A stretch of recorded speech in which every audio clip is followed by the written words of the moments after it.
Nazira. Tu disais tantôt que j'aime une célébrité que j'aime beaucoup dans les selfies. C'est Daniel San. Un très bon acteur, vraiment. J'adore. C'est pas exactement ce que tu m'as dit. C'est ce que j'ai dit. C'est qu'il est trop beau. C'est pas ça que tu m'as dit. Tu as dit qu'il est trop beau. On va te trahir. J'ai dit que j'aime son jeu d'acteur et vraiment. Tu fais comment pour voir sa beauté? Il est joli. Je confirme que c'est ce qu'elle a dit. C'est un beau garçon et en plus il joue bien. Moi je l'ai bien aimé dans Madame Monsieur. Non, moi c'est vraiment pour le jeu d'acteur. J'aime bien sa façon de. Tu te dans quel rôle? Rappelle-nous. Dans Madame Monsieur. Monsieur Pioualet. Ok. Ça va? Convaincu? Ce n'est que la voix que tu as vérifié ça. Lâchez Nazira, ok? Aussi, oui, lâchez Nazira. Elle aime bien, c'est tout. Ça n'a rien à voir avec vous. Ne le prenez pas personnellement. La solidarité féminine. Merci. Alors, en attendant l'arrivée de notre invité, il est pas encore là. Il ne faut pas nous laisser ici pour aller voir les gens ailleurs, ils sont beaux. Nous sommes là. Ouais, c'est une bonne question quand même. Hein. Tu n'as jamais pris le temps de nous. Non, mais j'apprécie toujours les gens. À chaque début d'émission, j'apprécie Blakoya, j'apprécie Joe. Tu apprécies pas parce que tu veux me faire plaisir ou même parce que tu le sens. Non, il y a un problème réel, sérieusement. Oui, on est trop remonté après vous. Très remonté. Moi, j'ai acheté ce truc cher. On m'a pas dit que c'est joli. Non, mais tu sais bien que je dis toujours que t'es beau. Mais tu l'as pas dit à l'antenne. Dis-le alors. Bon, ok, je le dis à l'antenne vraiment. On a vu ta photo dans Snapchat. Le sujet c'est quoi?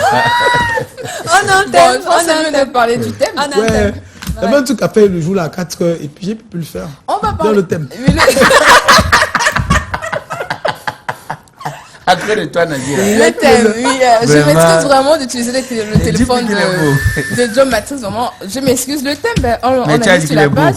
Épouser 2 femmes, une à l'étranger et une au pays, ça choque ou pas? Attends, quand vous dites que épouser, là, c'est-à-dire que c'est officiel? Oui, officiel. Non, dans le schéma, c'est que tu es marié aux États-Unis, au régime polygamique au Cameroun, et puis tu vas contracter un autre mariage à l'étranger. C'est pas ou l'inverse. Ou l'inverse. C'est même beaucoup plus l'inverse qui se fait. Tu es marié aux États-Unis. Mais le premier à quel niveau alors? Le premier à quel niveau? Non, on a mal si comprend. C'est choquant ou pas? Ça choque ou pas? Quand je suis venu au Cameroun, je reste avec qui? Ah bon, hein? Quand je vais en France, je reste avec. Mais pourquoi ça fait un problème? C'est mieux de suivre les box-ups qui étaient réalisés à Yaoundé avec le concours. Avant, il y a le mailing. Le mailing. On ouvre le mailing. Les bonnes réactions sur la toile, justement. RDC, quelle réaction? Yvan Brisy, c'est comment? On est là. Alors, je trouve que c'est pas choquant. C'est la meilleure façon d'être en couple, pas trop de tracasseries. Il y en a qui sont comme Blakoya. Voilà, donc pas choquant. Alors, Patrice Nietzsche, concernant cette réflexion, je dirais que tout n'est pas que question de moyens, comme l'ont dit les autres, mais d'entente et de consentement entre les parties prenantes. Il faudrait qu'un contrat social soit établi entre ces parties afin de minimiser les risques du problème. Au finish, il y en a qui ne seront jamais partie prenante de ce type d'union, ce qui est de leur droit, car le mariage est une liberté de choix des uns et des autres. Voilà. Il y a Francine... finalement quoi? Choquant ou pas choquant? Il est dans c'est mitigant en fait. Et à Francine Kebatsi, tant que tu as les moyens, ça va. Que tu sois un beigne ou pas, on doit créer une loi qui interdit aux pauvres d'être polygames. Sinon, ça me choque parce que peu importe aussi tes moyens dans une relation à 3, il y a toujours une personne qui va beaucoup souffrir. Voilà. Il y a Lesline Brenda Guiateux, c'est comment? On est là. En bain. Il n'y a pas de régime, c'est pourquoi certains se trouvent obligés de signer, sinon chacun connaît sa place.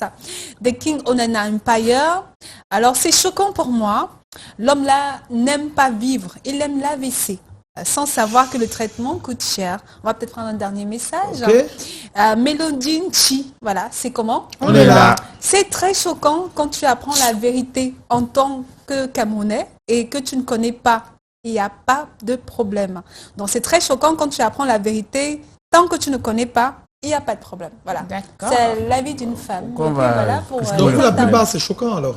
Oui, pour les femmes ont l'habitude d'expliquer que vraiment, c'est quand elles ont, ça dit qu'une épouse dans l'environnement, ça les dérange. Maintenant, tu as été un homme réfléchi.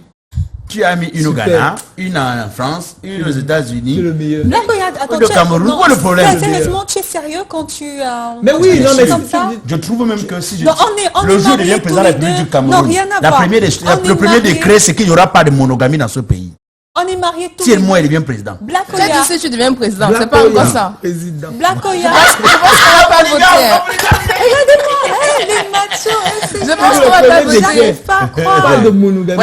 Voilà qu'on est content de qu'il dit ça. Donc, lui, il veut la polygamie. Je pense qu'on ne va pas voter pour toi. Et je pense que les Vox Pop également retrouvent le mailing avec le niveau des amis. Beaucoup de personnes ne sont pas très d'accord avec cette affaire d'avoir une femme ici et une femme à l'étranger. C'est dans le Vox Pop. Okay. Comment ça? Ça, c'est le problème.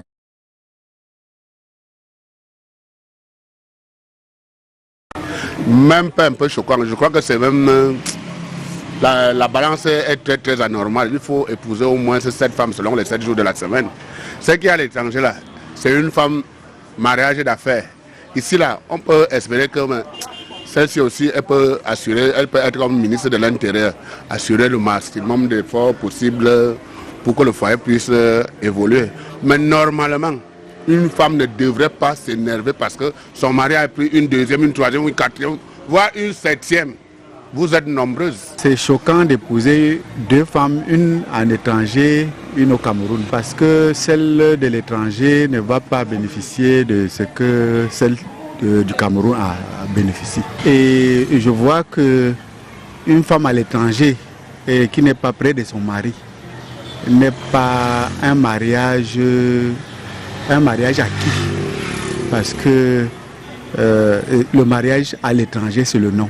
Selon les principes bibliques, et ce n'est pas permis, ce n'est pas autorisé d'épouser 2 femmes. Parce que tu ne peux pas aimer 2 personnes de la même manière. Soit tu vas aimer l'une plus que l'autre et ça va créer, n'est-ce pas, du tort de préjudice à l'autre. Oui, c'est vraiment choquant. Et puis ce n'est même pas éthique, ce n'est même pas décent d'épouser 2 femmes. Bien que certaines personnes vont raconter des choses ou le nombre de femmes, mais je crois que les normes, c'est d'avoir une femme être consacrée, dévouée à cette femme-là. Le mariage, c'est le sentiment. Il ne sait pas comment il va partager le sentiment là. J'ai ma femme ici, j'ai l'autre en étranger. Ça veut dire que, si ce n'est pas l'amour par intérêt, c'est pour quelque chose d'autre encore. Si c'est seulement moi, il ne peut pas. Pour moi, ce n'est pas choquant.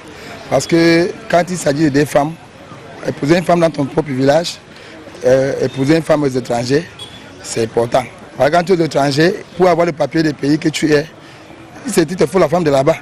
C'est pour que ça soit facile pour toi, ça dépend de ce que tu vas aller chercher là-bas. Et puis même si vous avez formé une famille là-bas, une famille dans le pays, tout ça c'est vous les parents, c'est toi le père qui doit ramener tous ces enfants-là, de se connaître. Par exemple, tu n'as pas épouser une femme à l'étranger parce que tu veux épouser. Tu veux épouser parce que quoi? Il te faut ça pour obtenir ce que tu es venu chercher sur ce pays. Ce n'est pas choquant quand la femme ne sait pas. Mais lorsqu'elle découvre là, il ne faut pas tromper la femme, parce que la femme est d'abord spirituelle que physique. N'est-ce pas? Bon, d'aucuns prennent cela pour habitude parce qu'on dit toujours que l'homme doit avoir plusieurs femmes. Mais il y a encore toujours le véritable amour, n'est-ce pas? Parce que si tu crois en ta femme, même étant à l'extérieur, tu vas penser toujours être avec elle. C'est bien choquant. C'est bien choquant. Pour moi, c'est choquant. On doit être dans la maladie même. Non, il faut être honnête. Il ne faut pas être Les gens doivent être réalistes. Très bien. Réaliste de quoi? Les gens doivent être réalistes. Il faut qu'on arrête ça. Moi, je dis toujours que si tu dis que tu ne veux pas de la polygamie, après tu commences à avoir une petite amie ici, une copine ici. Voilà. Moi, j'appelle ça de la polygamie non assumée. Oui. Ce n'est pas parce qu'on n'est pas allé à la mairie. Parce que tout ça, c'est de la polygamie. Voilà. Pourquoi tu as une autre? Reste donc avec ta femme. Vois les femmes en route, ne les regarde pas. Très bien. Pourquoi tu as une petite ici, mais tu as seulement peur de t'engager? C'est la polygamie non assumée. Donc tu es en train d'encourager cette pratique? Je présume, j'ai d'abord commencé par dire que... Non, je pose la question à Black. Plutôt que d'être dans l'informel, officialisé. Il vaut mieux avoir une femme ici au Cameroun, je vais vous dire. J'ai beaucoup d'amis benguis, ils viennent ici au pays tous les jours. D'accord, ok. Ils sont mariés là-bas. Ils viennent ici, là, ils tournent là, ils portent même les maladies pour rentrer avec. Alors que quand tu as une femme ici, mais la femme qui est là-bas même sait que non, tu es sur tel endroit. Quand tu veux rentrer, tu fais attention parce que si tu rentres même avec donc ta femme le regarde. Parce qu'elle veut rentrer faire bilan, non. Et que vraiment donc ta femme qui t'a donné ça. Tu fais attention. Mais quand tu n'en as pas, tu prends ici lundi, mercredi change, jeudi change. Mais tu as une ici, elle contrôle. Elle ne va pas nous déranger vraiment. Un truc c'est vous savez, non, vous êtes égoïste. Ça n'a rien à voir l'égoïsme. Est-ce que vous avez pensé au sentiment de la femme? Sentiment de quoi? Non, de votre épouse. Sentiment de quoi? On prend un cas palpable. Blanco et moi, on est mariés. Oui. Depuis, c'est pas moi. Ça peut répondre. Oui. Depuis 6 ans, on vit ensemble. On a des enfants, on vit aux États-Unis. Et puis, subitement, je te donne tout. C'est-à-dire qu'il n'y a aucun problème entre nous. Mais tu décides quand même d'aller épouser une autre femme au Cameroun sans que je ne sois d'accord. Même si tu es au courant. Même si tu es au courant, je te réponds vite fait. Une femme accouche 3 enfants. Est-ce qu'elle aime tous ces 3 enfants? Ça, quel rapport? Parce que vous dites souvent qu'on a un seul cœur. Donc ça un homme devrait aimer une seule femme parce qu'il a un seul cœur. Ça n'a rien à voir. Quand tu aimes tes 3 enfants là, tu as 3 cœurs. Ça n'a rien à voir. Mais c'est le même cœur que tu aimes 3 enfants avec, non? Alors, on va avoir un cœur, mais 6 femmes avec. Je pense que ça va finir au commissariat. Voilà, c'est au commissariat. D'abord, on divorce. Je pense que ça va finir au commissariat pour éviter tout ça. Les statistiques. On divorce. Mais il y a le sondage, mais il y a d'abord l'expert. On a la conseillère conjugale Marlise Doumé qui s'est prononcée sur le sujet. Je pense qu'avant que ça ne finisse au commissariat, il faut qu'elle vienne nous conseiller d'abord. C'est un peu très chaud là. Elle a fait baisser la pression. Je pense que c'est déjà la déconstruction qu'on a eue du mariage qui donne matière à expliquer ou justifier effectivement qu'un homme soit libre d'aller voir ailleurs et de fonder une seconde famille. Mais on n'en voudra pas à un homme qui l'aura assumé et brandi le statut de polygame et bien évidemment l'arrivée d'une seconde ou un mariage après ne surprendra personne. Le véritable bémol, c'est que le souci humain dans la perception du mariage n'est plus ancré dans les cœurs. Les hommes en sont arrivés à banaliser les femmes, ça on doit vous le dire. La femme n'est que optionnelle désormais pour l'homme. Et c'est également le propre de la femme. La femme n'en est plus arrivée à voir en l'homme cette moitié grâce à qui effectivement elle trouvera matière à accomplir ses jours, si je peux dire ça comme ça. Les deux sont donc déjà dans ce paradigme-là où tu ne me sers à rien, c'est par formalité que je suis avec toi et au moindre souci, dès que les choses dégénèrent, il y en a une perdue, 10 de retrouver. Voilà ce qui est prêché comme message. Le truc n'est pas d'aller épouser et de rester tranquille. Par la suite, est-ce que si l'autre est au courant, comment on gère? Comment on fait avec les enfants? Malheureusement, beaucoup d'hommes ne poussent pas la réflexion un peu plus loin là-bas. On ne va pas freiner vos élans parce que nous ne sommes pas ceux qui décidons pour vos vies, assurément. Mais c'est important de mettre cela en lumière parce que vous aurez des enfants qui un jour vont certainement se rencontrer ou non. Bon, en cas de découverte de secrets, est-ce que vous savez combien cela expose à des crimes passionnels, à des vengeances et à tout ce que cela peut avoir à comporter? Vous devez peser cela et jauger cela. Et généralement, d'aucuns préfèrent garder le silence, mais j'aime souvent en dire aussi donc qu'il y a des secrets qui gagneraient à aller tout droit dans la tombe. N'attendez pas 10 ans après pour dire que comme tu m'avais trop énervé, là il faut même que tu saches que j'ai mes enfants de l'autre côté. C'est choquant. Il peut y avoir des AVC et des vies qui s'arrêtent de façon précoce. Il peut y avoir des animosités qui pousseront à des vengeances et choses du genre. Et c'est d'un véritable impact pour les couples. Vous allez voir des frères qui vont devoir se rencontrer. Ils ont vite fait de s'enticher, sait-on jamais. D'aucuns mettront là aussi sous le prisme du karma qui fera que vos enfants se rencontrent et fassent des choses auxquelles vous n'avez même pas pensé. C'est égoïste. Je continue de dire que c'est égoïste. Il n'y a rien à faire. Vraiment. On ne sait pas si c'est peut-être tu ne seras jamais d'accord. C'est pas une question d'être d'accord. Pensez aussi aux autres quand vous posez des actes. Tu ne peux pas dire que ok tu le fais parce que nous les hommes on a été créés comme ça. Ça c'est une excuse-moi débile quand même. Le porteur c'est lui qui donne les règles du jeu. Si moi je paye les factures, la femme n'a pas fait comme moi. Sinon, si elle paye les factures, mais tu vois pas les femmes qui mettent les hommes dehors. Quand c'est elle qui paye la facture, il faut se dire que ça. Et puisque c'est vous deux qui payez les factures, comment ça se passe? Comment elle fait d'abord pour payer les factures avec... Non, elle est habituée à le faire. Non, si elle le fait, ça va pas vraiment te choquer. Un vrai bantou ne paye pas les factures avec son épouse. Elle peut participer en cas de difficulté. Que ça va mal finir. Ça va mal finir. Peut-être pas au commissariat. Pas au commissariat, peut-être ailleurs. Mais on a déjà le sondage, 90% des personnes qu'on a rencontrées disent que c'est choquant. Non, des femmes comme des hommes. Des femmes et les hommes. Et 10% de personnes disent que ce n'est pas choquant. La raison pour les personnes qui disent que c'est choquant, c'est que cette affaire d'épouser 2 femmes, ça attire des problèmes, pas d'amour sincère, une vie instable, les enfants seront dispersés. Et ceux qui disent que ce n'est pas choquant, c'est parce que pour eux, nous sommes des bantous, c'est normal. Ça permet d'avoir facilement les papiers pour ceux qui vont à l'étranger. Et ça donne également beaucoup d'enfants. Nazira, nous avons grandi la polygamie. Moi, je parle là maintenant en tant que spécialiste. Je suis un consultant. C'est pas possible. D'accord, le consultant. La polygamie ne disperse pas. La polygamie, au contraire, pousse les enfants à se rendre compte très rapidement qu'ils doivent prendre leurs responsabilités et leur destin en main. Moi, je suis d'accord. Avec ça. Non, tu es d'accord. C'est quoi ton avis sur la question, Joe? Tu es un homme. Sa femme, le regard, il ne peut pas dire. Non, alors, bon, honnêtement, peut-être je ne vais pas le dire, peut-être je ne vais pas utiliser les mêmes mots que Blakoya, mais sincèrement, sorry, hein, mais je partage même avis. Voilà. C'est-à-dire que ça va, non? Malheureusement, we are talking fact, malheureusement, il y a beaucoup d'hommes qui sont polygames et ne l'assument pas pour mille et une raisons. Peut-être parce qu'il a fait des vœux auprès de sa première épouse, c'est-à-dire qu'en signant monogamie, tu vois, peut-être parce que, je ne sais pas, pour mille et une raisons, mais en réalité, en plus de sa femme officielle que tout le monde connaît, il a plein d'autres filles qui ne sont pas des aventures, qui sont des relations construites, soutenues. Oui, même dans les deuils, il donne sa participation dans les deuils du beau-père. Donc, plutôt que de faire ça et d'être dans la clandestinité, pourquoi ne pas officialiser les choses?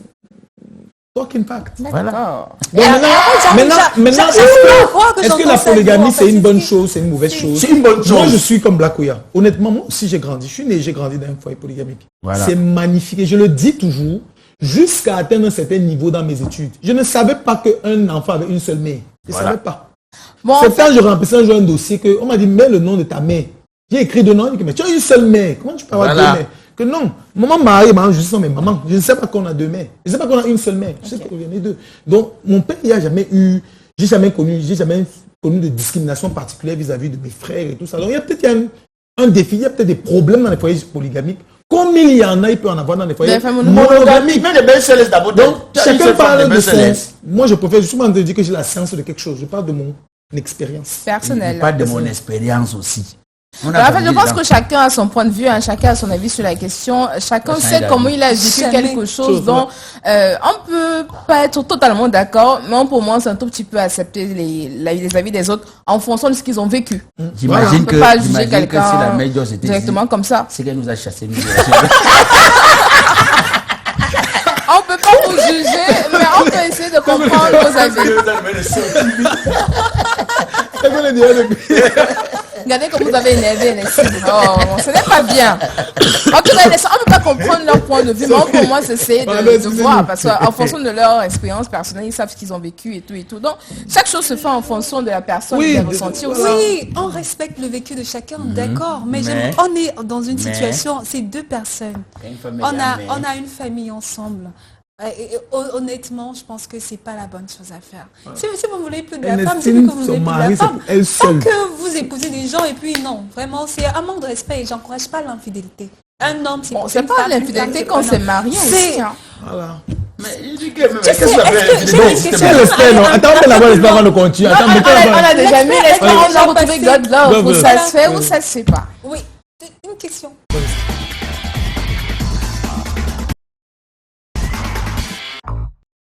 Bonsoir à toutes et à tous, j'espère que vous allez super bien. Aujourd'hui c'est jeudi comme vous pouvez le constater et donc voici la situation. J'ai pris des kilos et mon conjoint a honte de moi.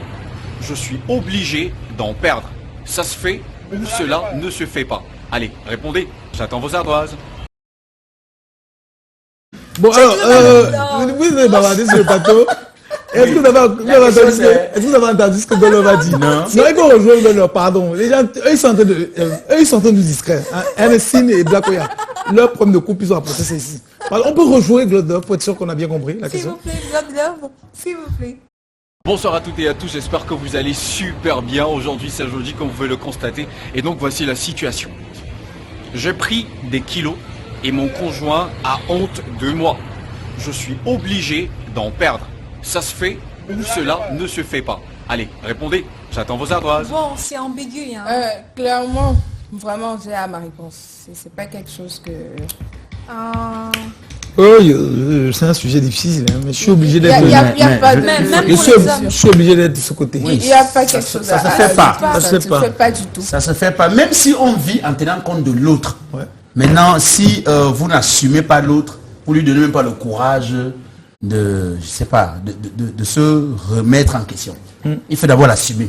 C'est-à-dire que si c'est la honte qui fait qu'il faut qu'elle aille maigrir, c'est pas bon du tout. C'est pas bon du tout. En fait, c'est pas normal. Je me dis que quand on aime quelqu'un, même si la personne change, on doit amener la personne de façon normale, doucement et naturellement, mais pas dire que tu as honte de la parole de ton partenaire. Là, c'est déjà fort. Donc vraiment, ça ne se fait pas du tout. Là. Et puis quand on se marie, je pense que c'est pour le meilleur et pour le pire. Il faut savoir dire les choses de la bonne manière pour que ça évolue aussi. Ah, on est tous d'accord. Hein. Le poids, c'est rien, ça peut changer, ça va, ça vient. Et puis moi, je suis... Ça va, ça vient comme notre Je suis contre toute forme de stigmatisation. Oui. On est contre. Pour une fois, nous sommes unanimes. Voilà, on est contre. On est contre. On est contre. On est contre. Notre invité est déjà in the building. Il va se mettre à jour. Oui, il va le faire.